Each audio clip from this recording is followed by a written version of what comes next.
studiossa purraan jo kynsiä. Muutama sekunti.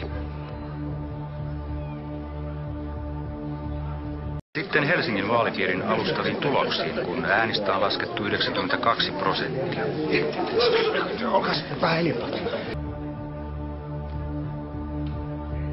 Ja tässä se on. Kokoomus 20,2, SDP 19,5, perussuomalaiset 18,6%, keskusta 17,3%, vasemmistoliitto 8,3%, vihreät 6,4%, kristilliset 4,3%. Helsingissä näyttäisi muhivan melkoinen yllätys, sillä vaalipiirin yhdeksi ääniharavaksi on nousemassa Totuuspuolueen Seppo Taalasmaa. Hei, kuunnellaan vielä!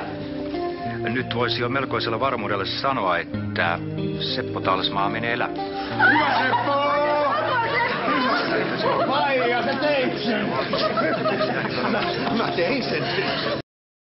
Tuli iso jytty!